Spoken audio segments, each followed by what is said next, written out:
Africa and the world.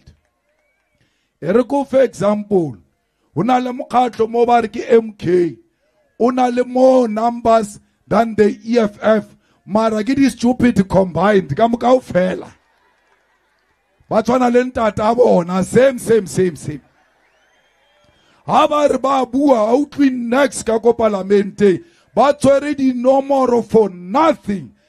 So, comrades, let's make sure that 28th of May restore the power of the mighty EFF. This is a red train. This is an unstoppable train. No one is going to stand in front of it. If you stand in front of this moving train, we are going to crush you and proceed with the liberation of the African masses of our people.